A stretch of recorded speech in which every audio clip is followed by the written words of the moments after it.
Tausiah. Kita ikuti rancangan tausiah yang bertajuk Rasulullah Teras Perpaduan Ummah bahagian 1 yang disampaikan oleh P. U. Yop yang telah dirakamkan di Masjid Idrisiah, Kampung Kuala Pari. A'udzubillahi minasyaitanirrajim. Aku mohon perlindungan dengan Allah daripada syaitan yang direjam. Mula-mula kita halau syaitan dulu. Bismillahirrahmanirrahim. Dengan nama Allah yang maha pemurah lagi maha penyayang. Assalamualaikum warahmatullahi wabarakatuh. Semoga koma selamat, mendapat rahmat dan mendapat berkat daripada Allah Subhanahu wa taala. Nabi suruh bila jumpa orang bagi salam. Kata Nabi, afsyus salam, sebarkan salam. Dalam riwayat yang lain menyebutkan wa idza laqitahu fasallim alaihi. Bila bertemu dengannya, siapanya tu? Saudara kita. Siapa saudara kita? Orang Islam, baik dia Jawa, Banjar, Cina, India, apa bangsa pun, tapi kalau dia Islam, dia saudara kita. Bila jumpa saudara, kata Nabi, bagilah salam. Dan arti salam itu ialah doa. Kita mendoakan dia, semoga Mika selamat, mendapat rahmat dan mendapat berkat daripada Allah. Dia pun doakan pula kita balik, Mika pun selamat juga, dapat rahmat, dapat berkat daripada Allah. Jadi saling doa, mendoakan di antara satu sama lain. Demikianlah yang diajarkan oleh Nabi kita Muhammad sallallahu alaihi wasallam. Alhamdulillahi rabbil alamin. Segala puji bagi Allah, Tuhan sekalian alam. Setiap hari kita mendapat nikmat daripada Allah, yang mana nikmat yang Allah beri kepada kita tak terkira banyaknya. Mula-mula Allah suruh kita kira, wa in ta'uddu ni'matallah. Jika kamu nak bilang, nak kira nikmat Allah, la tuhsuha, tak boleh bilang. Mula-mula Allah kata nak kira lah. Tapi kalau kamu nak kira juga, tak boleh kira, tak boleh bilang, pasal banyak. Jadi setiap kali mendapat nikmat, ucapkan alhamdulillah. Bangun pagi, alhamdulillahilladzi ahyana ba'dama amatana wa ilaihin nusyur. Lepas makan, alhamdulillahilladzi at'amana wa saqana wa ja'alana minal muslimin. Lepas berak, alhamdulillahilladzi adhhaba 'annil adha wa 'afani. Lepas berak pun ada juga doanya. Selama hari ni memang tak baca lah kita. Doa lepas makan pun tak baca. Masa nak makan beria baca bismillah, suruh anak baca doa. Tapi bila dah kenyang, perut dah sengkak, dah jadi ular sawa, nak berjalan tak larat, terlupa nak sebut alhamdulillah. Wassalatu wassalamu ala rasulillah. Salawat dan salam ke atas Rasulullah, yakni junjungan besar Nabi Muhammad sallallahu alaihi wasallam. Kenapa kita kena ucapkan salawat kepada Nabi kita? Sebab Allah yang suruh. Innallaha wa malaikatahu yusalluna 'alan nabi ya ayyuhalladzina amanu sallu 'alaihi wa sallimu taslima. Wahai orang-orang yang beriman, sesungguhnya Allah dan para malaikatnya berselawat ke atas Nabi. Wahai orang-orang yang beriman, mohlah kamu berselawat ke atas Nabi dan ucap sejahtera ke atas baginda. Allah dan para malaikat pun berselawat kepada Nabi. Malulah kita orang beriman yang mengaku umat Nabi tapi tak berselawat kepada Nabi. Apa maksud berselawat kepada Nabi? Memuji Nabi ataupun mendoakan Nabi. Bila dengar nama Nabi, sepanjang saya berceramah ni, saya akan banyak kali sebut nama Muhammad, Nabi Muhammad. Kena sambut sallallahu alaihi wasallam. Kalau tak sambut, apa jadi? Kata Nabi, al-bakhil man dzukirtu indahu wa lam yusalli. Orang yang kedekut ialah orang yang bila mendengar namaku dia tidak berselawat. Nabi kata orang tu kedekut. Kata sayang Nabi, tapi nak puji Nabi pun berat mulut. Jadi bila dengar nama Nabi, berselawat kepada Nabi. Kalau tak dengar nama Nabi pun, saja-saja nak selawat, elok tak? Eloklah daripada melatah sebut oh pocot, ya, oh mak engkau hijau katanya. Dulu oh mak engkau je ada tambah hijau pula sekarang. Ya, daripada sebut perkataan yang tak elok tu, apa kata kita tukar selawat kepada Nabi. Allahumma salli ala Muhammad. Bila kita selawat sekali aja, ya, sekali aja, apa kata Nabi? Man salla alayya salatan wahidatan sallallahu alaihi asyara salawat. Barang siapa berselawat ke atasku sekali, Allah akan berselawat ke atasnya 10 kali. Tak pasal-pasal kita puji Nabi, tapi bukan Nabi yang balas pujian kita, Allah yang membalas orang yang memuji kekasihnya. Malah bukan Allah balas 1, 10 Allah balas. Tidak cukup Allah memuji, ya, berselawat ke atas orang yang berselawat kepada Nabi, wa huttat anhu 10 khati'at, digugurkan pula 10 dosanya. Tidak cukup digugurkan dosanya, wa rufi'at lahu 10 darajat, dan diangkat 10 darjatnya. Masya Allah, hebatnya yang memuji ataupun mendoakan Nabi kita dengan berselawat kepada baginda. Kita puji isteri kita kan, melambung kita puji dia kan. Kita tunggu juga dia nak muji kita balik, haram. Tambah kalau orang, ya, kalau orang perempuan puji laki, laki nak muji suami, isteri dia, pun sama jugalah 2 kali 5 kan. Kalau balas pun sekali je lah. Tapi bila kita puji Nabi, dapat berkali-kali ganda, 10 kali ganda lagi Allah memuji orang yang memuji kekasihnya. Wa ala alihi wa ashabihi ajma'in, dan begitu juga salawat dan salam ke atas keluarganya dan para sahabatnya sekalian. Amma ba'd, adapun yang demikian itu, ayyuhal mu'minun, wahai sekalian orang yang beriman.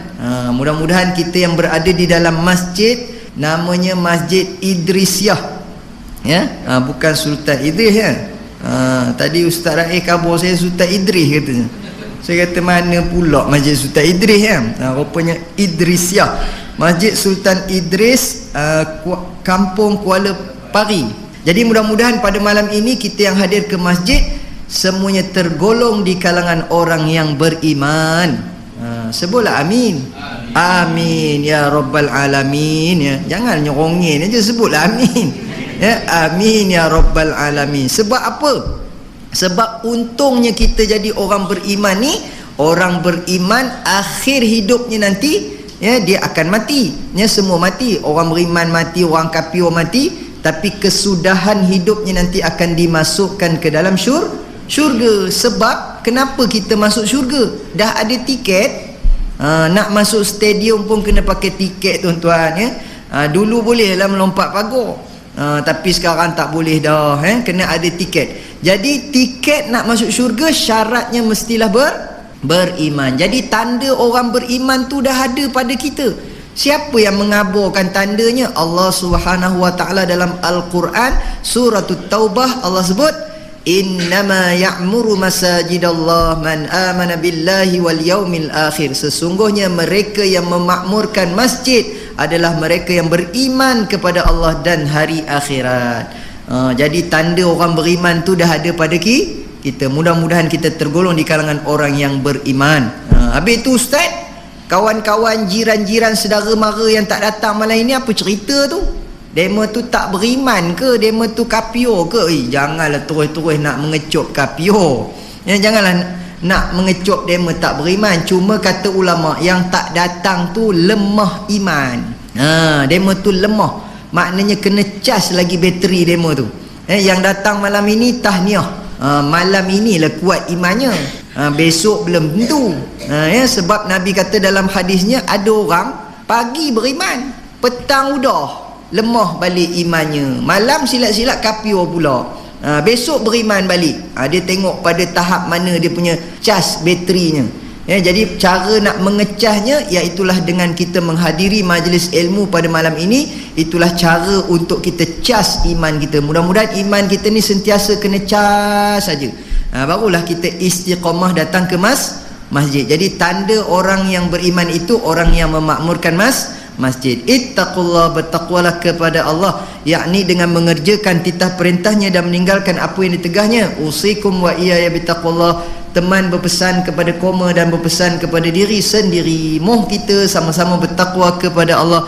Faqad fazal muttaqun, bahawa sesungguhnya berjayalah orang yang bertakwa, berjayalah hidupnya di dunia, berjayalah hidupnya di akhirat, dan tidak dicampakkan dia ke dalam api neraka. Amin ya rabbal alamin. Baru habis muqaddimah, baru ceramahnya belum start lagi. Udah mengah dah rasanya. Baiklah, alhamdulillah pada malam ini kita jumpa lagi. Maknanya panjanglah jodoh kita tuan-tuan ya. Jadi jangkanya 5 tahun lagi lah lepas ni, 2024 lah baru datang balik lagi maknya ya. Baik, jadi pada malam ini tuan-tuan dirahmati Allah sekalian, bersempena dengan sambutan Maulidur Rasul, kita berada dalam bulan Rabiul Awal. Bulan Rabiul Awal dalam kalender Islam bulan berapa? Bulan 3. Bulan yang pertama bulan Muharram, yang kedua bulan Safar, bulan ketiga Rabiul Awal. Jadi bulan Rabiul Awal ialah bulan 3 dalam kalender Hijrah ataupun kalender Islam. Jadi apa yang berlaku dalam bulan Rabiul Awal? Iaitulah kelahiran Nabi kita Muhammad sallallahu alaihi wasallam. Dan kata para ulama tuan-tuannya, bulan Rabiul Awal juga adalah di antara bulan-bulan raya, ataupun di antara hari-hari besar ya. Boleh kita anggapkan yang mana sambutan Maulidur Rasul ni adalah termasuk di antara perayaan dalam Islam. Ya, kalau ikutkan raya haji, raya puasa, itu 2 raya yang besar. Tapi dikatakan juga sambutan Maulidur Rasul ni seumpama macam kita menyambut raya juga. Pasal biasanya di mana-mana pun ya, boleh dikatakan kalau di Perak sendiri, di masjid, di surau, di pejabat, di sekolah ya, rata-rata tempat semua sambut Maulidur Rasul. Seolah-olahnya kalau tak sambut tu rasa macam ya tak sah. Rasa macam ada benda tak kena, macam ralat pula rasanya kalau tak sambut. Jadi termasuklah Masjid Idrisiah Kuala Pari pada malam ini pun menyambut ya, memperingati hari kelahiran junjungan besar Nabi Muhammad sallallahu alaihi wasallam. Cuma kalau kita fikirkan ya, kenapa kita menyambut hari lahir Nabi yang telah wafat? Sedangkan kalau adalah adik-beradik kita, mak ayah kita, tok nek kita yang dah meninggal, memang kita tak sambut dah kan. Udahlah tu, udah meninggal udah.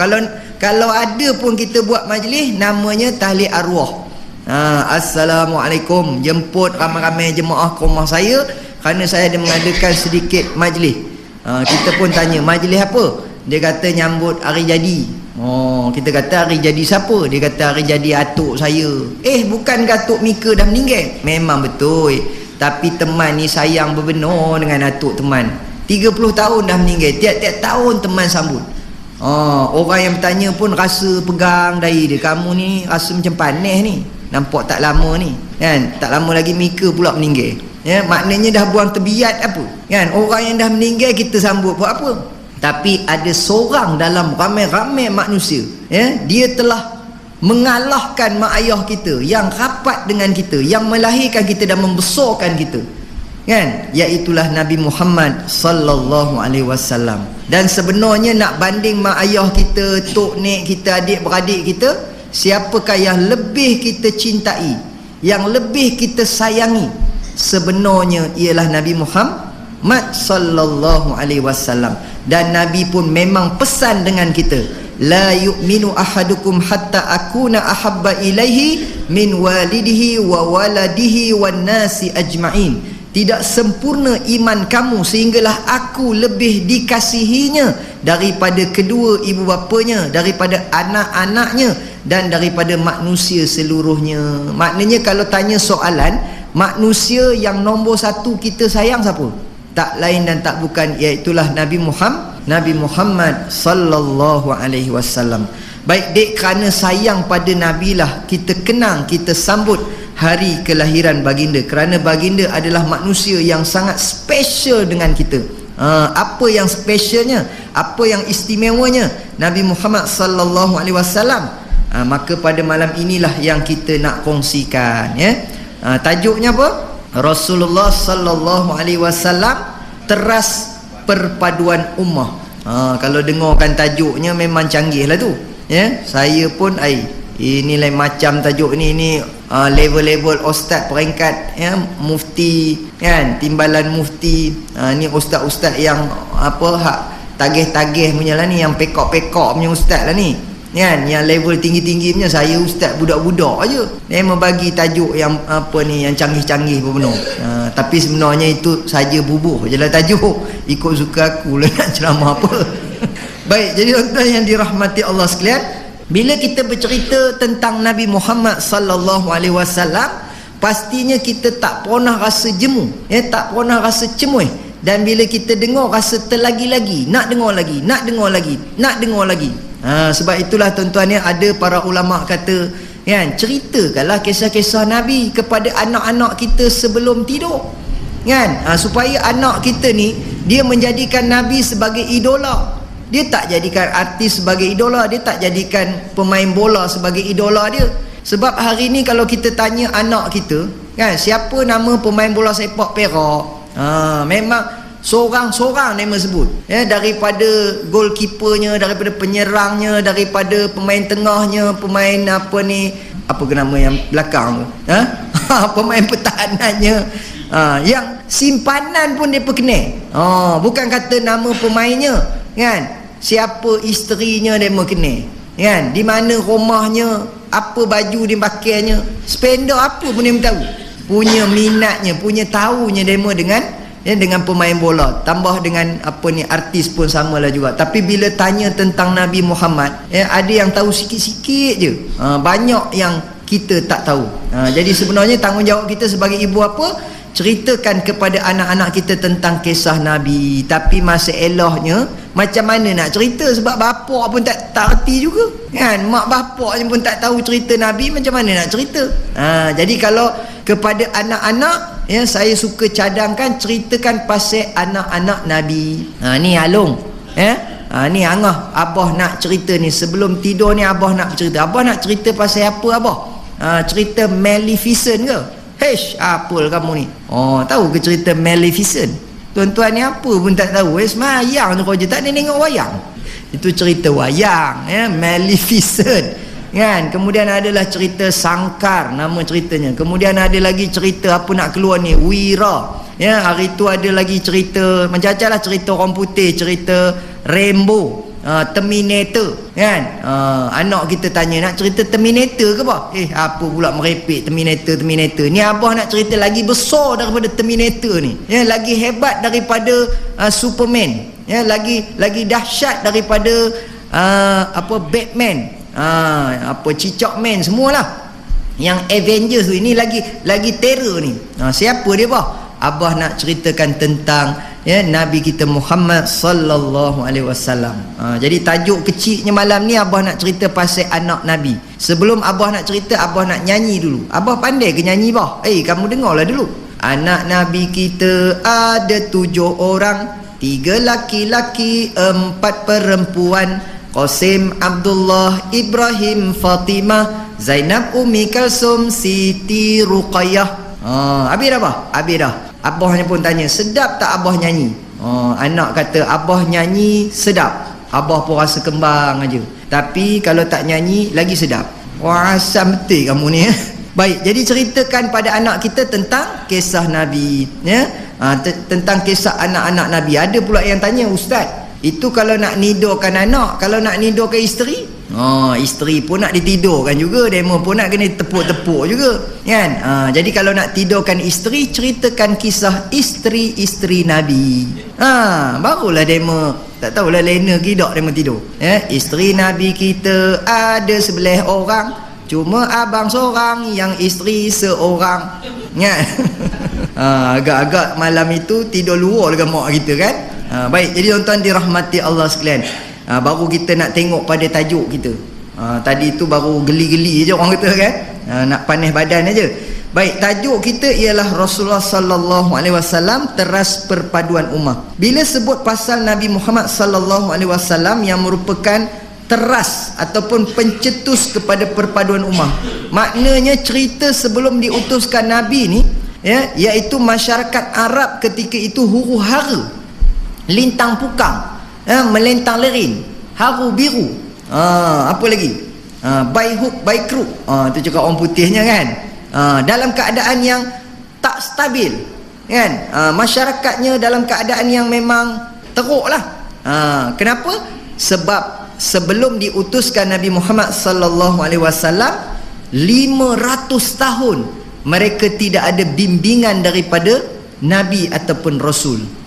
Sebab kalau bila kita tengok balik sejarah, sebelum Nabi Muhammad ialah Nabi Isa alaihissalam. Nabi Isa alaihissalam diangkat oleh Allah Subhanahu wa taala ketika umurnya ada riwayat menyebutkan 33 tahun. Masa tu tengah muda lagi, tengah orang kata tengah ligat berdakwah lagi, tengah aktif berceramah sana sini berdakwah. Tapi dalam usia yang muda itu dia dah kena kejor dengan pengikut dia. Dia kejor yup kejor. Zaman itu lagi dah ada kejor yup kejor dah. Tapi Perak dah tak guna dah slogan kejor yup kejor. Dah tukar kejor yup skor. Sebab bila guna kejor yup kejor tak menang piala. Pasal asyik mengejor je kerjanya. Sampai depan gol pun tak sepak gol. Dia kejor lagi. Jadi depa dah tukar kejor yup skor. Jadi zaman itu pengikut Nabi Isa, dia kejornya Nabi Isa ni tadi, kemudian depa tangkap, depa salib, kononnya depa bunuh. Padahal yang depa tangkap tu, yang depa salib tu bukan Nabi Isa. Allah telah gantikan dengan seorang pemuda yang wajahnya mirip macam Nabi Isa. Wa ma qataluhu wa ma salabuhu walakin syubbiha lahum. Mereka tidak membunuhnya, mereka tidak menyalibnya, akan tetapi diserupakan dengan seorang pemuda yang wajahnya mirip macam Nabi Isa. Jadi maknanya Nabi Isa dah mati ke belum? Nabi Isa belum wafat lagi. Jadi daripada sejak Nabi Isa diangkat oleh Allah Subhanahu wa taala sehinggalah diutuskan Nabi Muhammad, tempohnya 500 tahun tak ada nabi. Sebab apa? Tak tahulah, kerana mungkinlah kita kita macam sangka-sangka je lah, kerana punya jahatnya Bani Israel ni, punya jahatnya yang kata bangsa Yahudi ni tuan-tuan, asalnya mereka ni bangsa yang dimuliakan kan. Kebanyakan para Nabi dan Rasul diutuskan daripada kalangan bangsa Yahudi, tapi oleh kerana bangsa Yahudi jugalah bangsa yang membunuh para Nabi dan Rasul, sepatutnya mereka berbangga para Nabi dan Rasul diutuskan daripada kalangan mereka, tetapi mereka jugalah yang membunuh para Nabi dan Rasul. Maka Allah stopkan ataupun Allah tangguhkan sementara perutusan Nabi dan Rasul. Lalu Nabi yang diutuskan, Nabi yang terakhir, khataman nabiyyin wal mursalin, penyudah, penutup bagi sekalian Nabi dan Rasul, iaitulah Nabi Muhammad sallallahu alaihi wasallam daripada kalangan bangsa Arab. Jadi sebab itu mereka protes, mereka tak boleh terima, sebab dia kata semua Nabi daripada kalangan bangsa kami, tiba-tiba yang leh ni keluar Arab pula. Jadi mereka kata ini tak betul katanya kan. Sedangkan mereka lah bangsa yang menyebabkan tidak lagi diutuskan Nabi daripada kalangan mereka, kerana mereka telah membunuh para Nabi dan Rasul. Baik, jadi tuan-tuan dirahmati Allah sekalian, bila tak ada bimbingan macam kita lah tuan-tuan dalam kampung ni, sebab itu janganlah kita kata buat orang kata lebih kurang dengan ustaz, lebih kurang dengan tok imam, lebih kurang dengan tok naib, orang-orang yang ahli agama ni jangan kita pinggirkan. Sepatutnya kita rapat dengan demo, kita cari demo. Jangan hanya ketika kematian saja baru cari tok imam kan. Time nak minum-minum, nak ngopi pun panggil imam, mam ngopi jom mam kan. Ini bila time ngopi tak ngajak imam, bukan tak ngajak ustaz, imam tu dia ke masjid je kan. Bila ajak minum kopi dia tak nak. Imam pun satu juga, sekali-sekala minumlah kopi kan, sekali-sekala nengoklah bola kan, barulah orang kata boleh masuk kan. Baik, jadi tuan-tuan dirahmati Allah sekalian, bila tak ada bimbingan daripada ahli agama, terutamanya Nabi pada ketika itu, masyarakat hidup dalam keadaan yang huru-hara. Nombor satu, apa yang huru-haranya? Iaitulah apabila mereka telah menyembah Tuhan-Tuhan yang salah. Rupanya dalam hidup kita ni tuan-tuan ni, memang jauh di sudut hati kita ni ataupun fitrah ataupun naluri kita ni inginkan kepada Tuhan. Memang kita akan rasa dalam hidup kita ni kita perlukan suatu kuasa yang tolong bimbing kita, yang tolong tunjukkan kita kan, yang tolong pandu kita memang jauh di sudut hati kita ni ada perasaan itu, naluri itu. Jadi sebab itulah semua manusia dalam dunia ni, semua bangsa kan, mereka akan mencari Tuhan. Jadi rupa-rupanya dalam pencarian mereka untuk mencari Tuhan itu, mereka terjumpa Tuhan yang salah.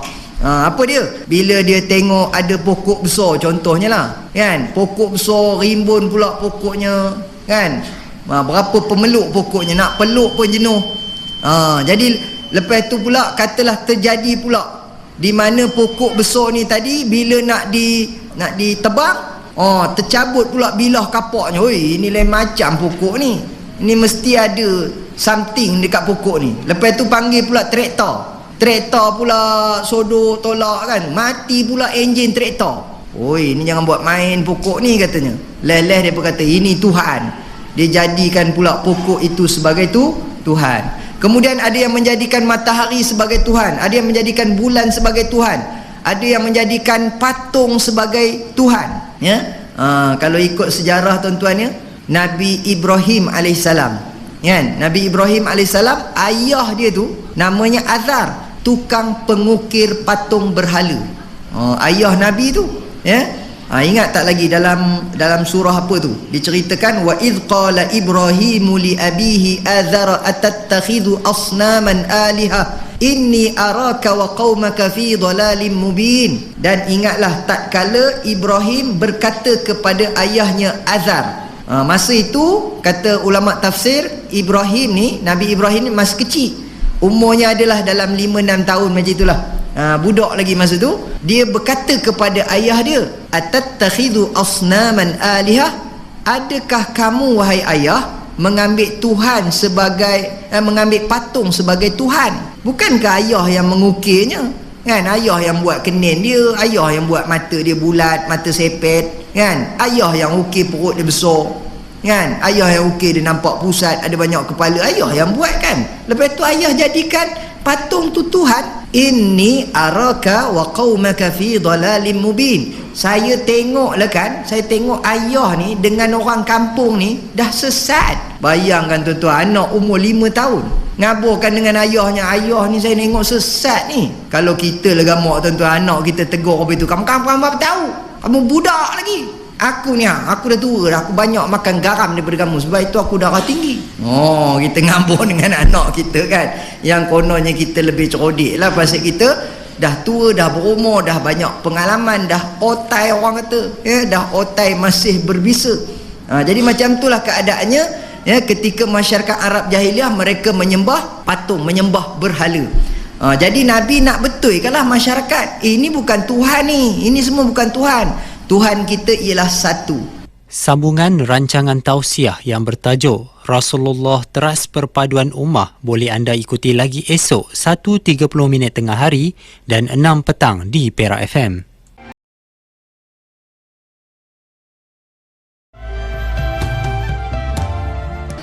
Kita ikuti sambungan rancangan tausiah yang bertajuk Rasulullah Teras Perpaduan Ummah bahagian 2 yang telah disampaikan oleh P.U. Yop yang telah dirakamkan di Masjid Idrisiah, Kampung Kuala Pari. Ya, Tuhan kita yang esa, Tuhan kita yang tunggal, iaitulah Allah Subhanahu wa ta'ala.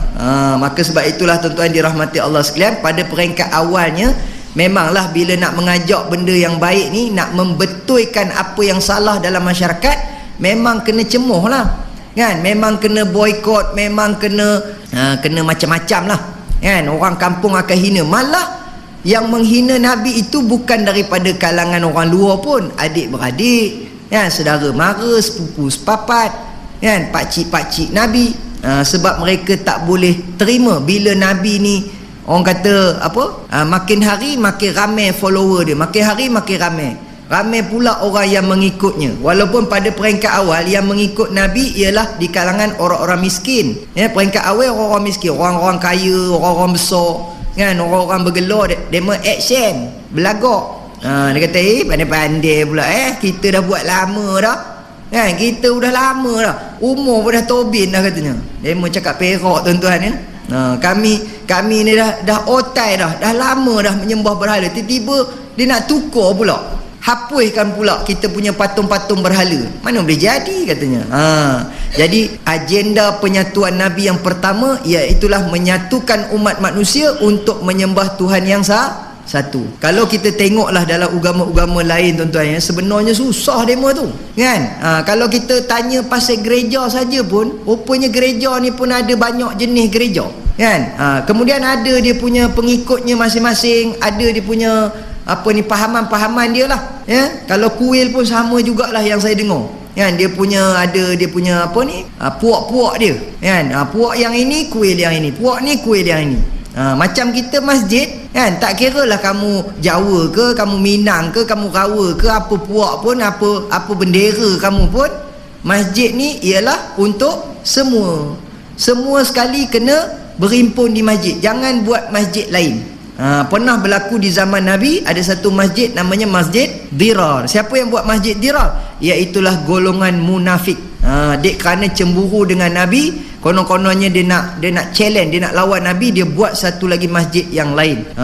Kemudian Allah bagi tahu kepada Nabi yang itu masjid yang tidak diiktiraf ya. Masjid itu adalah Masjid Dirar namanya ya, masjid yang memberi mudarat dalam masyarakat, sebab yang mengasaskan masjid itu ialah golongan munafik. Tujuan dia buat masjid tu sebab dia nak bagi pecah belah masyarakat ya. Sedangkan bila dah ada satu masjid ni, mehlah berhimpun di masjid ni, baik laki, baik perempuan, baik tua, baik muda. Walaupun kalau ikut hukum lah tuan-tuan ya, sebenarnya masjid ni dituntut bagi kaum lelaki yang datang ke masjid untuk berjemaah. Habis tu orang perempuan di belakang tu apa cerita tu? Kata ulama, kalau ada majlis ilmu ya, suami-suami bawa lah isteri datang ke masjid. Seeloknya orang perempuan ni kalau keluar daripada rumah, biarlah dia punya kita panggil mahram. Mahram yang paling dekat sekali ialah suami yang bawa. Tapi ada orang perempuan kata, ustaz, suami saya tu dia bukan kaki masjid. Habis dia kaki apa? Kaki ayam. Tidak, dia kaki kedai kopi, dia kaki karaoke. Tapi saya ni teringin nak pergi masjid. Orang perempuan kalau suami dia bukan kaki masjid tapi dia nak pergi masjid, dia tetap kena minta izin daripada suami. Bang, saya nak pergi ke masjid malam ini, saya nak minta izin ya, saya nak pergi masjid. Suami kata apa? Suami tak kata ya, suami tak kata boleh, suami tak kata pergilah. Suami kata walaupun bukan suara dia, suara lembu. Rupanya ya, walaupun suara tu suara lembu tuan-tuan ni, besar lesennya. Tu yang kata orang lelaki ni kan, bila isteri nak pergi mana-mana boleh keluar dah tu, walaupun bukan suara dia kan. Tapi kalau dia kata boleh, silakan, pergilah, lagilah lesen besar. Itu beza dia. Orang perempuan pergi mana pun kena minta izin. Tapi orang lelaki boleh tak? Perlu tak minta izin daripada isteri kalau nak pergi masjid? Tak payah. Jangan mengada-ngada minta izin. Yang abang nak pergi ke masjid malam ni, abang minta izin. Isteri kata tak boleh. Yang kenapa pula? Yang bagilah, abang nak pergi masjid, bukan nak pergi mana, pergi masjid. Tak boleh. Abang tahu tak hari ni hari apa? Hari ni hari Jumaat. Hari Jumaat kalau malamnya apa? Ada pasar malam. Ingat pun. Malam Jumaat jangan pergi masjid, pergi pasar malam kan. Pasar malam seminggu sekali aja. Masjid tu bukan ada ke mana pun, tiap-tiap hari ada. Jadi abang kena ingat, malam ini tak boleh pergi masjid. Okey yang kita pun ikut kehendak isteri kita, tak jadi kita pergi masjid. Sebenarnya tak perlu. Orang lelaki ni kalau nak pergi mana cuma bagi tahu aja, tak payah minta izin. Ustaz, kalau nak pergi kahwin minta izin tak? Sebenarnya pergi kahwin pun tak payah minta izin. Sebab kalau minta izin sampai bila pun tak dapat. Habis nak minta apa ustaz? Minta maaf aja. Kalau minta izin sampai kiamat pun tak lepas tuan-tuan. Jadi nak bagi tahu dengan isteri, kalau nak kahwin minta maaf aja. Yang abang minta maaf, abang nak pergi kahwin. Kalau minta izin sampai bila tak dapat. Baik, jadi tuan-tuan dirahmati Allah sekalian. Tu cerita orang perempuan ya. Tapi kalau ikut tuntutan berjemaah di masjid ni siapa? Bagi kaum lelaki. Tapi orang perempuan walaupun tak pergi ke masjid, boleh tak dia dapat pahala seperti mana orang lelaki pergi masjid? Boleh. Iaitu dengan cara memberi galakan kepada suaminya, mengingatkan suaminya kan, menyedorkan suaminya. Bang, ni dekat nak maghrib dah ni, siaplah. Apa lagi basuh kereta kan, dah lah berseluar pendek, tak pakai baju, bulu kaki bercakap, duduk depan rumah terkangkang masuk kereta kan. Malu bang, saya malu tahu tau. Pergi masjid, siap, pergi masjid. Abang bagi semangat.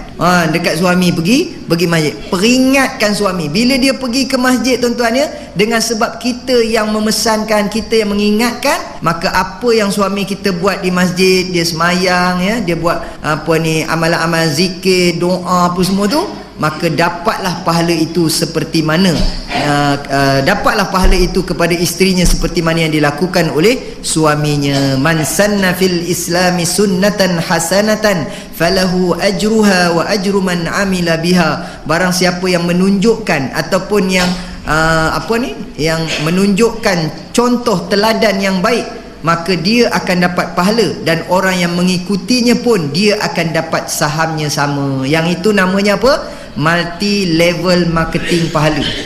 Rupanya Allah buat sistem multi level. Dah lama dah sebelum kita orang-orang yang meniaga ni buat sistem multi level, Allah buat sistem multi level lagi canggih, infinity.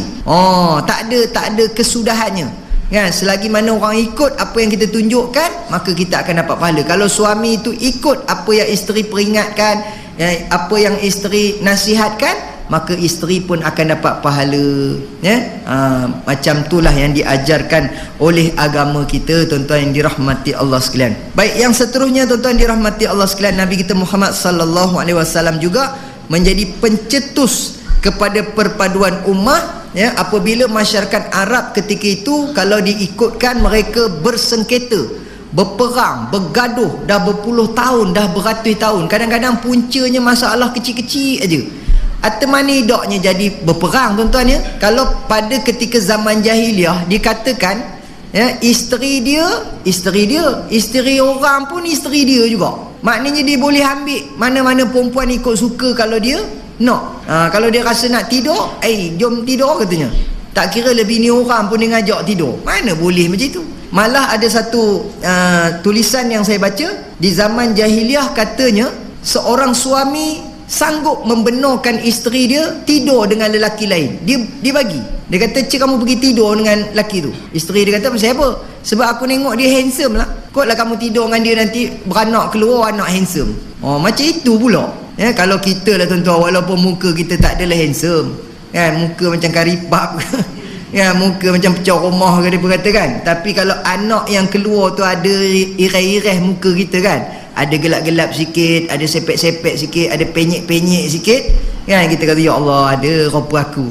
Kan? Kalau kita tengok handsome anak kita, apa handsome pula dengan siapa pula bini aku ni? Kan? Kita akan dah fikir macam-macam. Tapi zaman jahiliah dulu, mereka sanggup membiarkan isteri mereka, membenarkan isteri mereka tidur dengan lelaki lain. Kan? Kemudian apa lagi yang mereka buat? Mereka minum arak seperti mana minum air teh aja. Minum arak tu macam minum air teh je, ataupun minum air kosong aja. Kan? Sehingga kan kalau kita bacalah sirah tentang Saidina Umar, kan Saidina Umar ni samsing. Kan? Dia ni kita kata samsing lah. Sebelum Islam ni gedebe, samsing, pailang. Kan? Tak tahulah dia berapa lain dia punya ni. Kan? Abang Long kawasan. Kan? Alung. Semua gelaran tu ada pada dia. Maknanya jahat dia sebelum Islam. Jahatnya Omar ni dikatakan dalam rumah dia setiap penjuru ada tempayan arak. Maknanya dia bukan minum arak, dia menterkedarah arak. Kan? Gamaknya dia basuh kaki, basuh berak, mandi pun pakai arak. Sebab setiap penjuru rumahnya ada tempayan arak. Nak ceritanya punya jahatnya yang kata Omar sebelum Islamnya. Jadi pada ketika itu tuan-tuan ya, apabila datangnya Islam, kalau kita tengoklah sedikit ayat yang menceritakan tentang pengharaman arak ni, dia berperingkat-peringkat. Sebab benda yang dah jadi ketagihan ataupun dah jadi satu habit dalam diri kita, nak buang tu susah. Jadi Allah Subhanahu Wa Taala menggunakan kaedah berperingkat-peringkat. Peringkat yang pertama turun ayat wala taqrabus salata wa antum sukara hatta ta'lamu ma taqulun. Jangan menghampiri solat wa antum sukara, dalam keadaan kamu mabuk. Maknanya masa itu boleh lagi minum arak. Ada ramai lagi sahabat Nabi yang minum arak, tapi Allah kata jangan semayang kalau masa itu masih lagi mabuk. Maknanya apa dia? hatta ta'lamu ma taqulun, sehinggalah kamu sedar apa yang kamu cakap. Bila dah tak mabuk baru semayang. Maknanya dekat nak semayang lagi setengah jam, janganlah tonggang kan. Paling-paling kurang 2 jam sebelum minum, ataupun lepas semayang baru minum arak. Baik, jadi tuan-tuan dirahmati Allah sekalian, nak ceritanya peringkat awal boleh lagi minum arak, tapi dekat nak semayang jangan minum. Sebab terjadi, katanya ada sahabat jadi imam kan, dia jadi imam, dia baca surah Al-Kafirun, Bismillahirrahmanirrahim, Qul ya ayyuhal kafirun la a'budu ma ta'budun wa la antum 'abiduna ma a'bud wala ana 'abidum ma 'abadtum wala antum 'abiduna ma a'bud wala ana 'abidum ma 'abadtum wala antum 'abiduna ma a'bud wala ana 'abidum ma 'abadtum wala antum 'abiduna ma a'bud wala ana 'abidum ma 'abadtum wala antum 'abiduna ma a'bud. Jemaah di belakang kata bila nak habisnya. Tiba-tiba ada seorang budak tengah berlari-lari di belakang tu, lakum dinukum. Budak tu yang kata bila nak habis tu imam ni kan. Rupanya mabuk. Bila mabuk jadi betul itulah ayat tu jadi berulang-ulang. Kemudian tuan-tuan ya, peringkat yang kedua turun pula ayat yas'alunaka 'anil khamri wal maisir qul fihima ithmun kabirun wa manafi'u lin-nas wa ithmuhuma akbaru min naf'ihima. Jika mereka bertanya kepadamu wahai Muhammad tentang judi dan arak, katakan kepada mereka keduanya, qul fihima ithmun kabirun, dua-dua tu dosa besar, tak elok, wa manafi'u linnas, akan tetapi ada manfaat kepada manusia. Maknanya ayat tu berlapik lagi, dua-dua tu tak elok. Judi, arak tak elok. Kalau orang tanya elok tak? Tak elok, tapi ada juga bagusnya. Tang mana bagusnya berjudi ni? Tang mana bagusnya minum arak ni? Kalau nak tahu bagus tak bagus, kena tanya dengan orang yang berjudi, kena tanya dengan orang yang minum arak. Sedap ke? Apa rasanya? Apa yang kamu dapat bila minum arak? Dia kata, ustaz, kalau saya minum lah ustaz kan, release tension, hilang semua masalah ustaz. Dia kabur, hilang masalah, tapi dia sebenarnya mendatangkan masalah. Pasal apa? Dah tidur dalam longkang kan, dia memanglah hilang masalah, sedap tidur dalam longkang, tapi dia mendatangkan masalah kepada orang lain dengan bau busuknya, dengan muntahnya, nak angkat dia satu kerja lagi kan, dia menyebabkan orang lain ada masalah kan. Tu kalau tanya pula dengan orang yang berjudi, apa yang bestnya sangat berjudi kan, pernah ke kena? Saya pernah lah tanya orang yang tikam-tikam ekor ni kan, kadang-kadang RM1, RM2, dia kata tak ada banyak ustaz kan, kita ambil yang murah je, RM1, RM2. Selama menikam ni pernah ke kena? Setakat ni belum lah lagi, tapi insya-Allah kalau ada rezeki kita sabar je lah ustaz. Benda ni kalau Allah nak bagi kan, kalau dapat alhamdulillah kan. Saya pun kalau kata menang lah pun ustaz kan, dapat lah rezeki sikit besok, saya pun bukan makan seorang, saya nak sedekah sikit kat masjid katanya, sudah kan. Lepas tu ustaz, saya pun niat juga masa saya menikam tu, sahaja aku menikam 4 rakaat kerana 4 nombor kerana Allah katanya, saya ikhlas ustaz. Sambil-sambil saya nulis tu saya baca bismillah katanya, Bismillahirrahmanirrahim. Memang cerodik lah tu kan. Itu bukan cerodik, itu tengin namanya. Buat benda yang baik ni mana boleh kita niat kerana Allah dan tak boleh baca Bismillahirrahmanirrahim. Baik, jadi tuan-tuan dirahmati Allah sekalian, turun pula ayat yang ketiga. Ayat yang ketiga ni dia panggil ayat apa ni, amaran akhir. Ini kira last.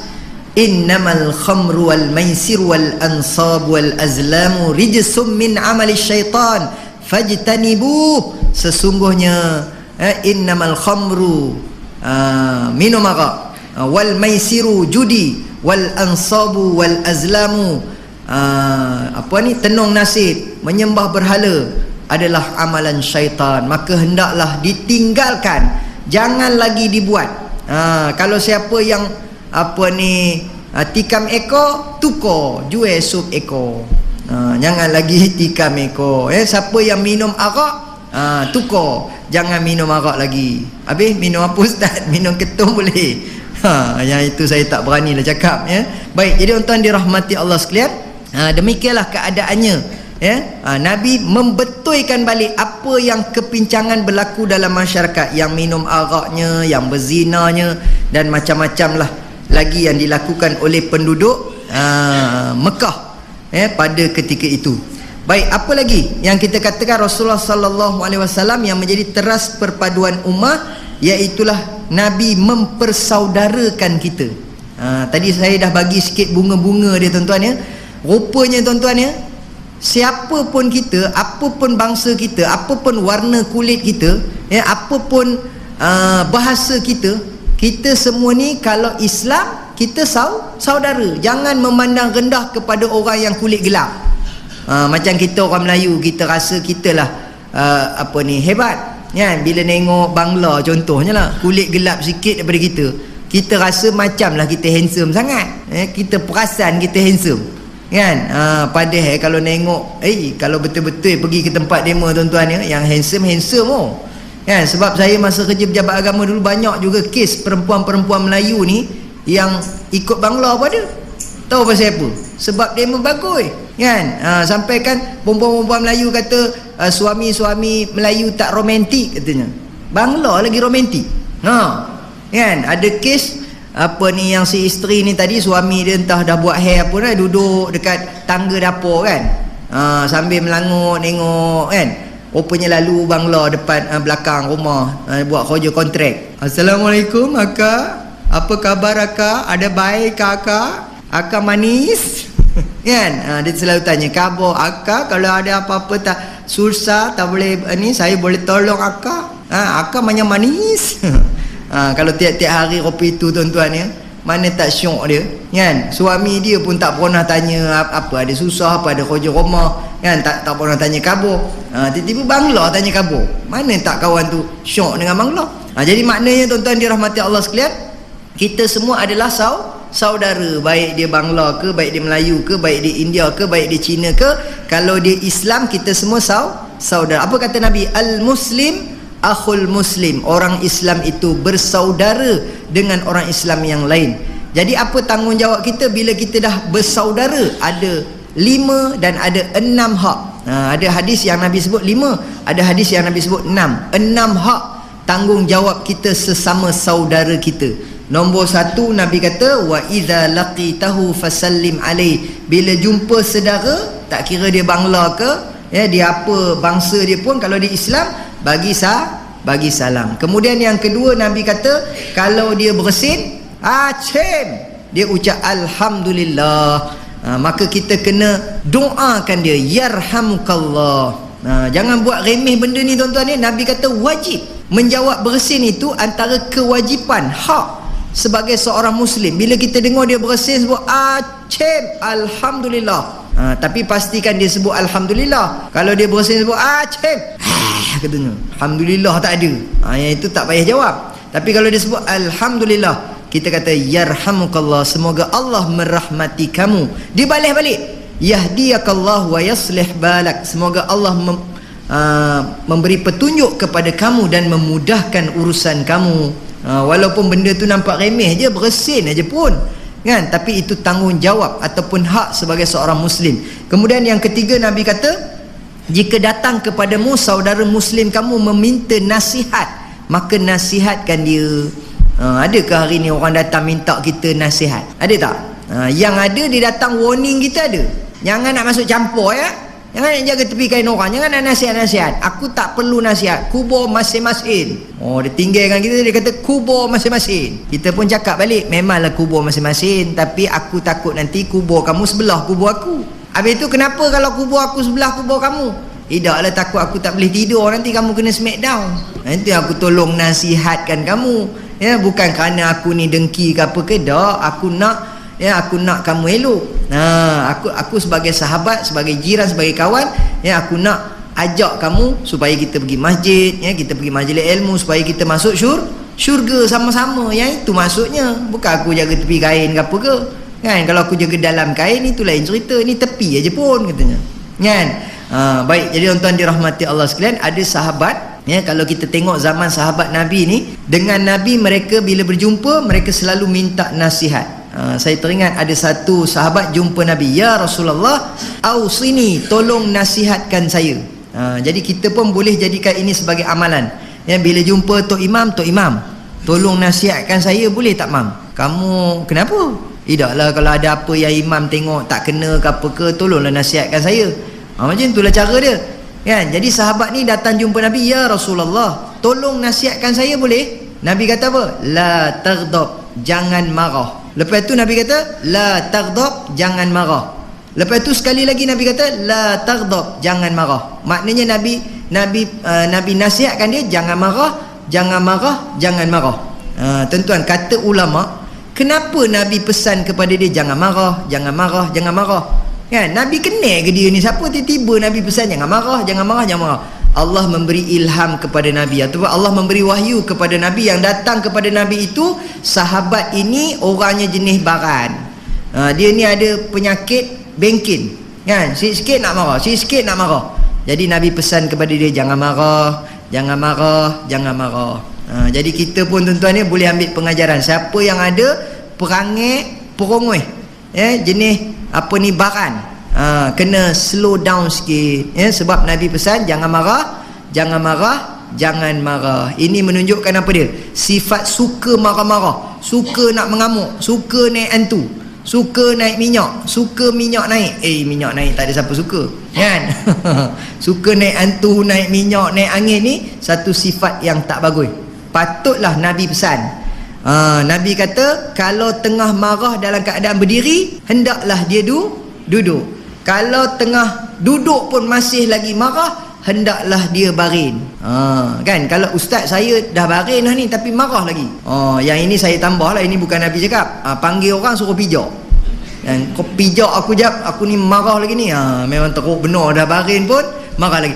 Jadi kalau dalam keadaan baring pun masih lagi marah, maka segeralah ambil wudu. Kan, basuh muka, basahkan anggota wuduk kita dengan air wuduk. Kenapa? Sebab marah itu daripada syaitan, syaitan itu daripada api. Jadi cara nak memadamkan api dengan ayo, bukan air, dengan ayo, kan? Sama lah tu ustaz. Tapi orang kampung saya tak sebut ayo. Saya belah-belah kampung Gajah, kami semua sebut water. Cara nak madamkannya dengan ayo. Jadi Nabi ajar. Kemudian Nabi sebut pula, Nabi kata apa dia? Orang yang paling terror. Nabi tanya sahabat, siapa orang yang terror, yang gagah, yang dikatakan pendekar, kan? Laisa syadidu bisur'ah. Tidaklah dikatakan orang tu pendekar, orang yang boleh menewaskan orang ketika dia berlawan. Kita kalau tengok wrestling tu tuan-tuan ni, macam-macam cara dia buatnya, cekaknya, dia hempasnya, smackdownnya, stone coldnya. Ada yang manjat tali, lompat pula, dia tanduknya perut kawan tu, kan? Kita kata terror betul dia ni. Nabi kata dah, hak tu tak terror. Siapa yang terror?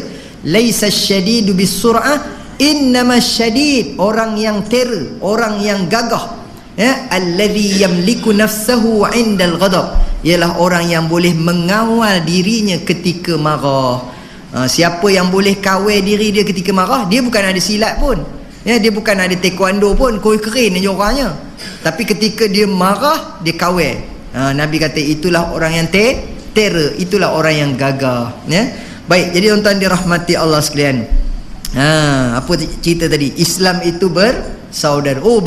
Baru berapa hak tadi saya sebut? Nasihat, bersin, salam. Yang keempat apa dia? Yang keempat, kalau sakit, kalau ada di kalangan kita yang sakit, ziarah.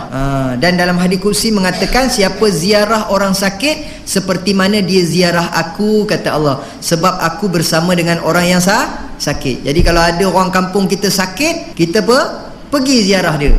Sebab apa kita nak kena ziarah orang sakit? Sebab kalau dia sakit, kita pun sakit. Apa kata Nabi? Mathalul mu'minin fi tawaddihim wa tarahumihim wa ta'atufihim mathalul jasad idza ishtaka minhu 'udwun tada'a lahu sa'irul jasad bis-sahri wal humma. Perumpamaan orang beriman dalam bab kasih sayang, hormat menghormati, kasih mengasihi seperti mana satu jasad. Jika ada satu anggota jasad yang sakit, maka seluruh anggota jasad pun turut merasakan sakit dan demam. Sakit, demam dan sakit. Lebih kurang macam itulah maksud dia kan.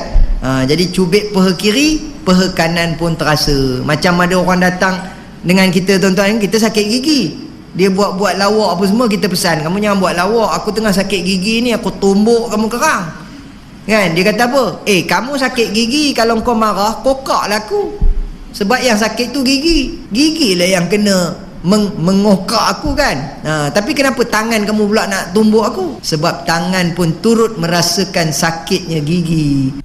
Sambungan rancangan tausiah yang bertajuk Rasulullah Teras Perpaduan Ummah boleh anda ikuti lagi esok 1.30 tengah hari dan 6 petang di Perak FM. Tausiah. Kita ikuti rancangan tausiah yang bertajuk Rasulullah Teras Perpaduan Ummah yang telah disampaikan oleh PU Yop yang telah dirakamkan di Masjid Idrisiah, Kampung Kuala Pari. Macam itulah kita ni tuan-tuan ni dalam masyarakat. Jadi kalau ada yang sakit, ziarah dia. Tambah pula kalau ada kematian, lagilah kita kena pergi ziarah. Itu sebagai penghormatan terakhir kita kepada dia. Udah tak ada dah lepas ni, ya, dah tak ada dah kawan nak ke masjid, dah tak ada kawan kita nak pergi ngopi kan, dah tak ada kawan kita nak main damaji, contohnya kan. Itu kita punya penghormatan terakhir kepada dia. Bila dia meninggal, kita pun ziarah dia. Tuan-tuan tahu apa kata Nabi? Bila kita solatkan jenazah saudara kita, maka dapat pahala 1 qirat. Siapa mengiringi jenazah saudaranya sampai ke kubur, dapat 1 qirat. Jadi solat jenazah 1 qirat, mengiringi sampai kubur 1 qirat. Sahabat bertanya kepada Nabi, ya Rasulullah, 1 qirat tu banyak mana? Macam bunyi sikit aja 1 qirat. Setai ke? 1 gram ke? Sekilo ke? Nabi kata 1 qirat mithlu Uhudin. 1 qirat bersamaan 1 gunung Uhud. Rupanya semayang jenazah tu 4 kali takbir tu. Takbir pertama Fatihah, takbir kedua selawat Nabi, takbir ketiga doa, takbir yang keempat sengap aja, tak payah baca apa-apa. Kalau nak baca, Allahumma la tahrimna ajrahu wa la taftinna ba'dahu waghfir lana wa lahu wa li ikhwanina alladhina sabaquna bil iman wa la taj'al fi qulubina ghillan lil ladzina amanu rabbana innaka raufur rahim. Kalau nak baca, kalau tak nak baca sengap aja, terus bagi salam. Assalamualaikum warahmatullahi. Assalamualaikum warahmatullahi. Sambil berdiri aja bagi salam. Tak payah rokok, tak payah sujud. Tak payah tahiyat akhir. Terus bagi salam sambil berdiri. Pahalanya sebesar gunung. Rugi siapa tak nak sembahyang jenazah. Kadang-kadang ramai yang mengelat kan. Moh masuk. Kita nak mula dah ni dekat luar tu dah ada yang beransur dah balik dah. Kenapa tu? Kenapa tak sembahyang? Kepiah tinggi katanya. Kepiah tinggi pun boleh sembahyang. Tak pakai kepiah pun ya sah. Lain lah kalau tak pakai seluar kan. Kalau bogel itu iyalah, ini tak pakai kepiah je pun. Lepas tu Din, apa hal? Sakit perut katanya. Sakit perut pula time itu rugilah. Sakit perut pun boleh sembahyang, kejap aja kan. Kemudian tuan-tuan dirahmati Allah sekalian, baik, kenapa yang dikatakan Nabi Muhammad sallallahu alaihi wasallam sebagai teras perpaduan ummah? Kerana dalam Islam ni tuan-tuan ya, mengajar kepada kita menilai seseorang itu bukan dari segi kasta ataupun bukan dari segi bangsanya, tetapi yang dinilai ialah pada hatinya dan amalnya. Apa kata Nabi? Innallaha la yanzuru ila suwarikum walakin yanzuru fi qulubikum wa a'malikum. Sesungguhnya Allah tidak memandang pada rupa paras kamu. Allah tak pandang rupa paras kita. Kalau Allah pandang pada rupa paras, maknanya Allah tak adil. Sebab yang buat kita Allah yang buat kita pendek, ada yang lonjong kan. Yang tinggi tu kita panggil lonjong, yang pendek kita panggil ayam katik, serama kan. Ada yang panggil lowet ada yang panggil ketot. Saya ni kira kategori ketot lah juga ni kan. Dia kata ustaz dalam TV nampak besar ya, apa nengok di luar ni ketot aja, rasa nak ketampur je kan. Dia sebenarnya nak ngaburkan TV dia besar kan. Dalam TV ustaz nampak besar ya. Rumah dia TV 80 inci, nampaklah kita ni besar. Bila jumpa dia kata ketot aja orang itu tahan lagi. Ada seorang makcik tu dia kata ustaz dalam TV nampak cerah sikit ya, di luar ni gelap orangnya kan. Dalam TV tu makcik demo tu adalah makeup sikit, boh bedak sikit, jadi nampaklah cerah. Yang di luar ni original, tak ada makeup ya. Tak ada apa pakainya, jadi inilah kulit yang asalnya gelap sikit, warna coklat ya. Baik, jadi tuan-tuan dirahmati Allah sekalian, Allah tidak memandang pada rupa paras. Kalau Allah pandang pada rupa paras, awal-awal lagi Bilal bin Rabah tu dah terkeluar senarai, memang tak masuk syurga lah dia. Pasal apa? Dalam asal sahabat kata Bilal bin Rabah tu hitam, dah lah hitam legam pula. Jadi bila nak masuk syurganya kalau orang hitam? Tapi kerana Allah tidak pandang pada rupa dia, kerana Allah yang buat dia hitam ya, dia kata siang tak, malam tak nampak, siang pun tak nampak. Pasal apa? Kalau malam memang dah tentulah gelap, gigi je nampak kalau dia nyerongin kan. Itu pun kalau Bilal nyerongin lah. Siang pun tak nampak, pasal dia berkilat, kena cahaya matahari silo tengoknya, tak nampak juga. Makna nak ngabarkan betapa tak handsome. Udahlah kulitnya gelap, rambutnya seperti buah anggur yang diletakkan atas kepala. Cuba bayangkan orang kepala botak, letak buah anggur, rambut dia macam mana? Kentin, bergulung-gulung macam orang asli. Ini nak ceritanya tuan-tuan ya, yang kata Bilal ni rambutnya kentin, bergulung-gulung, maknanya tak lawa. Tambah pula satu lagi, bibio tebal. Kalau orang yang bibio tebal ni kita panggil jebik lah ya. Jebik sepanjang masa kan. Kita ni ada masa-masa je jebik. Kalau ada masa kita sedih ke, jebik lah, jebik je rupanya kan. Macam saya kerja di pejabat agama, rajin tengok orang jebik datang kan, jebik apa jebik ni kan, ada masalah rumah tangga katanya. Ya kak, biasanya orang perempuan lah ni. Orang perempuan yang rajin datang pejabat agama ni orang perempuan kan. Orang lelaki bukan tak ada juga, tapi dia ada ego sikit. Dia jarang-jarang datang. Tapi beza dia apa dia? Orang perempuan kalau dia datang, dia teroyak, dia akan teroyak dulu sebelum cerita, setengah jam teroyak, jenuh kita nunggu kan. Tapi kita tengok orang perempuan teroyak, comel kan. Sebab itu kita sanggup nunggunya. Allah, comelnya kak ni kan, dia teroyak, kita tengok comel. Tapi kalau yang datang tu lelaki teroyak, memang buruk kan. Kalau perempuan teroyak, kita rasa simpati. Kalau lelaki teroyak, rasa nak sepak je kan. Jadi tuan-tuan dirahmati Allah sekalian, tapi tahu tak, Bilal yang tak handsome itu tersenarai dalam 10 orang sahabat yang dijamin syurga. Bayangkan, dia dah masuk dalam senarai. Kita yang handsome ni, perasan handsome ni, belum tentu dapat masuk syurga. Malah tuan-tuan ya, ketika mana peristiwa Isra' dan Mi'raj, kalau tak silap saya ya, Nabi mendengar bunyi tapak kaki berjalan di syurga. Lalu Nabi bertanya kepada malaikat Jibril, Jibril, bunyi tapak kaki siapa pula tu dalam syurga? Lalu malaikat Jibril kata, itu bunyi tapak kaki Bilal. Sahabat lah, sahabat tu dalam itu bunyi tapak kaki dia. Bila masa pula dia masuk? Dia ada dekat bumi masa kita nak datang tadi, dia ada hidup lagi kat bawah. Bila masa pula dia dah masuk syurga? Itu bunyi tapak kaki dia, tempah siap dah. Ya Allah, hebat yang kata Bilal. Jadi bila Nabi turun balik, Nabi terus bertemu berjumpa dengan Bilal.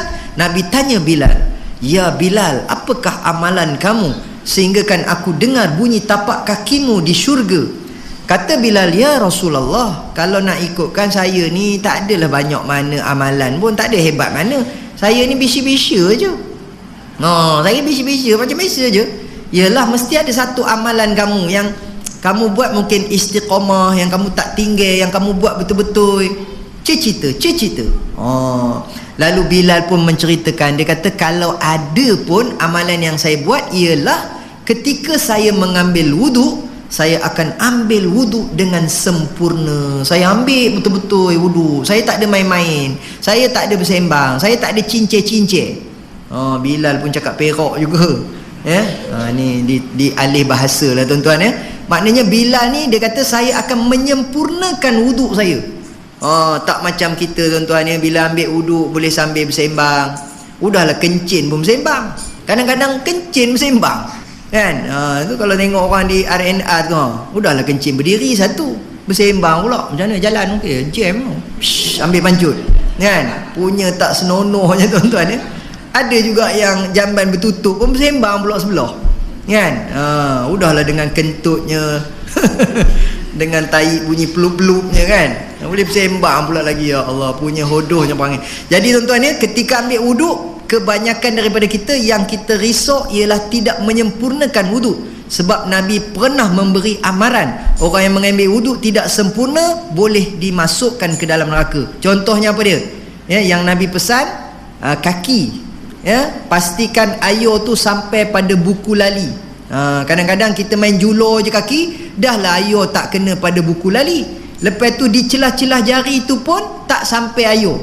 Rupanya tuan-tuan, boleh menyebabkan kaki kita disambar oleh api neraka. Padahal kita ambil wuduk, kita semayang, tapi oleh kerana wuduk kita tidak sempurna, maknanya masa kita basuh kaki kena selat celah-celah jari tu kan, kena gosok dengan jari kita, jangan main julur macam tu je.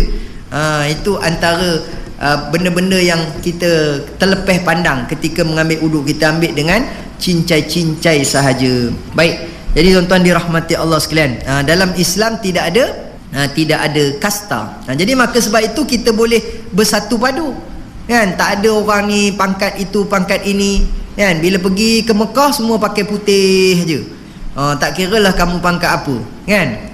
Lepas tu spender tak boleh pakai.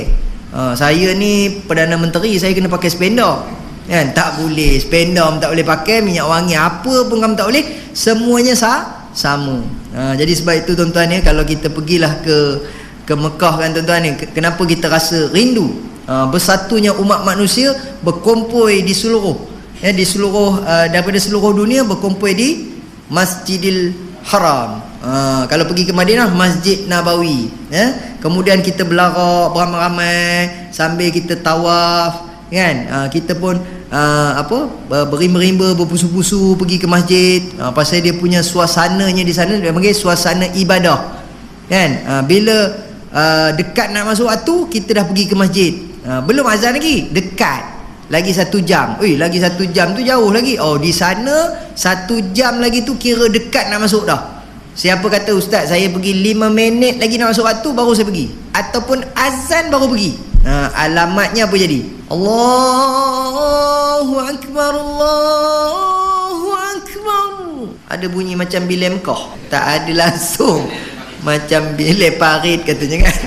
Ni contohlah azan di sana kan. Bila dengar azan, kita baru turun hotel, baru pergi. Sampai dekat pekarangan masjid tu ada askar tahan. Askar panggil kita, haji, haji, haji. Kita pula masa tu pergi buat umrah, kita khabar dia, umrah, umrah, haji, haji, umrah. Betapa tengihnya kita tuan-tuan. Dia panggil semua haji kan. Kalau yang perempuan haja, haja, haji, haji, mamnu', mamnu'. Apa pula dia mengatakan aku ni kan. Mamnu' dia Jawa, kalau sebut mamnu' tu dia ingat manuk. Manuk tu maknanya dia burung. Burung, burung katanya. Tak apa, sudah burung pula ni Mamnu' tu maknanya tak boleh masuk. Orang nak semayang pula tak dibaginya, dihaloi. Roh, bila pula aku roh, aku hidup lagi katanya. Roh tu maknanya pergi sana katanya. Dihaloi kita. Pasal apa? Kita sampai lambat. Azan tu dikira dah sampai lambat sebab kita bawa budaya Kuala Pari. Kuala Pari punya kalau azan tu kira awal tu Allahu Akbar, Allahu Akbar. Pergi, ada siapa tahan? Tak ada siapa nahan depan tu.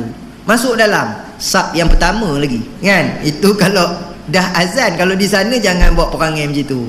Tapi kebanyakannya lagi teruk daripada itu. Bukan kata azan tu sampai kan. Bila azannya Allahu Akbar, Allahu Akbar, isteri kata bang dah azan dah bang. Baru azan, belum qomat. Allahu Akbar, Allahu Akbar, asyhadu an la ilaha illallah. Bang masjid dah qomat dah bang. Baru qomat, belum takbir. Selalu siapa buat perangai macam tu? Orang yang dekat dengan masjid kan, pasal speaker dia dengar dia kata baru qomat, belum takbir. Allahu Akbar. Baik imam dah takbir dah bang, baru takbir, belum Fatihah. Bismillahirrahmanirrahim, alhamdulillahi rabbil alamin. Bang imam dah baca Fatihah dah bang, baru Fatihah, belum baca surah. Habis tu takkan abang nak tunggu imam baca surah, kalau dia bacanya surah pendek macam mana, kelang kabut kan, tak dan dah. Suami dia kata, dan aku kena imam masjid tu, demo tu kalau jadi imam kan, demo baca panjang ni kemaruk jadi imam tu, pandai dengan tu imam.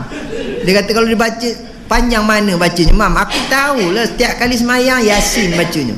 Oh, bacanya Yasin katanya. Imam tu kalau dibacanya, dibaca Yasin. Yasin wal Quranil Hakim. Banyak jemaah dah komplain dah, imam baca Yasin. Jemaah di belakang dah ketur. Kan? Bila kena habisnya panjang 4 leh. Kan? Jadi ada juga imam yang tengil ni. Tapi bukanlah di sini, ni tempat lain dibacanya panjang. Dia bukan kira jemaah uzur tak uzur, bacanya panjang. Lepas tu bila dah kena tegur, kan? Dia berubahlah. Kan? Bismillahirrahmanirrahim. Jemaah kata ni dah kena tegur ni, mesti pendek baca ni. Kan? Dia pun baca Yasin. Jemaah kata sama juga. Yasin juga dibaca. Orang dah tegur pun Yasin juga. Yasin. Allahu Akbar. Rupanya Yasin aja bacanya pendek pula. Pendek berbenuh pula. Udah tak dan orang nak baca Fatihah pula. Baik. Sikit lagi tuan-tuan, yang terakhir. Yang terakhirnya, macam mana Nabi boleh menyatu padukan ummah apabila Nabi telah berjaya menunjukkan dan membawa masyarakat pada ketika itu mengubah diri mereka, bertukar akhlak ataupun perangai, seperti mana yang disebutkan dalam Al-Quran, laqad kana lakum fi rasulillahi uswatun hasanah. Demi sesungguhnya pada diri baginda itu contoh teladan yang terbaik. Jadi Nabi telah menunjukkan contoh akhlak yang terbaik. Ikut macam mana yang aku buat ni, ikut. Siapa nak jadi bapa, ikut macam Nabi, contoh bapa misali. Siapa nak jadi cikgu, ikut contoh Nabi, cikgu misali contohnya. Siapa nak jadi imam, ikut contoh Nabi. Nabi kalau jadi imam, Nabi akan pesan falyukhaffif, ringankan solat. Nabi kata siapa jadi imam, Nabi kata ringankan solat. Tengok jemaah siapa yang datang, kalau ramai yang uzur, ringkas. Nabi pesan, Nabi kata tengok jemaah. Macam kita lah tuan-tuan, imam kena tengok malam ini siapa yang datang ni. Oh, Pak Din. Pak Din tu kencing manis. Sebelah Pak Din, Pak Mae kencing tikui. Pak Yop kencing orang. Semua penyakit kencing malam ni, jadi kita baca surah pendek aja. Contohnya macam itulah. Nabi pesan tengok orang yang uzur, yang musafir, ibu yang menyusukan anak. Rupanya imam ni selain daripada faqih, selain daripada qari, dia juga kena cerdik. Itu salah satu ciri yang kena ada sebagai seorang imam. Jadi Nabi menunjukkan contoh akhlak yang baik. Antaranya apa dia? Nabi penyabar. Dek kerana sabar Nabi lah, maka masyarakat pada ketika itu ramai yang memeluk Islam. Makin lama makin ramai, makin lama makin ramai. Kalau ikutkan tuan-tuan ni, apa yang orang tak buat pada Nabi? Orang kata Muhammadun majnun, Muhammad gila. Kalau orang katalah saya gila, dan memang pernah sekali orang kata saya gila, kan? Kalau saya tak ikut akhlak Nabi, saya balik dah tuan-tuan ya. Oh, kau kata aku gila ya, kau lah bodoh, gemuk, hitam, setan, gila. Pasal apa pula aku kata kau gila, kenapa kau lebih pula? Kata aku lah, aku geram. Sedangkan Nabi ajar macam mana tuan-tuan. Orang kata Nabi gila, Nabi hanya nyerongin, diam. Dua benda je, sama ada diam ataupun senyum aja. Nabi tak balas, dan Nabi tidak pernah membalas kejahatan dengan kejahatan. Malah Nabi membalas kejahatan dengan kebaikan. Itu yang membuatkan ramai, makin lama makin ramai orang memeluk Islam. Seperti mana kisah yang selalulah kita dengar, Nabi memberi makan kepada seorang Yahudi buta, kan? Sambil-sambil Nabi bagi makan, dia pesan, kamu jangan ikut Muhammad tu, dia tu tak betul katanya, dia tu sesat, dia tu gila. Padahal yang bagi makan tu Nabi. Nabi kata ya okey, baiklah insya-Allah katanya, kan? Tapi dia bagi Nabi makan. Dia bagi Nabi makan pula. Nabi bagi dia makan sehinggalah Nabi wafat, kan? Lepas tu datang pula Abu Bakar pula bagi makan kepada Yahudi yang tua itu. Kemudian kata Yahudi itu, kamu ke yang selalu bagi aku makan? Saya lah. Abu Bakar berlakon. Dia kata, kamu ni cara kamu lain sikit ni. Selalu yang bagi aku makan tu dipimpinnya aku, kemudian duduknya, lepas tu disuapnya, lepas tu roti dia lembut, kamu punya kerah, kan? Cara kamu ni macam keras sikit katanya. Dah roti keras, cara pun keras. Padahal Abu Bakar tu sahabat yang lemah lembut. Rupanya Nabi lebih lagi lemah lembut kepada Yahudi yang buta ni tadi. Kemudian barulah Abu Bakar cerita, sebenarnya yang selama hari ni bagi Tuan makan tu, itulah Muhammad yang Tuan hina, yang Tuan kutuk dia. yang tuan kata dia macam-macam tu, itulah dia. Ya ke ya Allah, teroyak orang tua tu kan, teroyak dia berguling-guling tuan-tuan, dia kata saya nak masuk Islam, walaupun setelah kewafatan Nabi. Hebatnya akhlak Nabi. Cuma yang saya teringatlah tuan-tuan ya, ada dalam kitab Fiqhus Sirah diceritakan kenapa Nabi ni sabar. Saya boleh cadangkan, saya pun ni kira macam kalau nak buat bolehlah buat kan, ni macam cadangan saya je lah, saya pun tak buat lagi ya. Pasal apa? Siapa rasa nak didik diri dia supaya jadi orang yang sabar, masa kecil-kecil kena bela kambing. Sebab masa kecil Nabi bela kambing. Orang Perak dia tak cakap kambing, dia sebut kambing. Mana bergijinya dah hantar ke Terengganu. Terengganu disebut pinggan jadi pinggang pula. Ikan jadi ikan. Okey, kena bela kambing. Kenapa masa kecil Nabi bela kambing? Bukan saja-saja, ada hikmahnya. Malah bukan Nabi Muhammad sahaja yang bela kambing. Ma ba'atsallahu nabiyyan illa ra'al ghanam. Tidak diutuskan seorang nabi pun melainkan kesemuanya bela kambing. Kita ingatkan Nabi Muhammad je bela kambing, rupa semua nabi bela kambing. Apa hikmahnya? Kenapa para nabi dan rasul bela kambing? Sedangkan kambing tu binatang yang jinak, patutnya belalah King Kong kan. Nama Nabi Muhammad, datang bawa King Kong seekor, tepuk-tepuk dada, semua orang takut masuk Islam. Bawa kambing kan. Orang pandang lekeh. Rupanya kambing melatih kesabaran. Kenapa? Sebab binatang yang jinak tetapi degil. Yang kata kambing ni degil. Ada tak orang Kuala Pari bela kambing? Ada? Tak ada? Ada? Biasanya ada.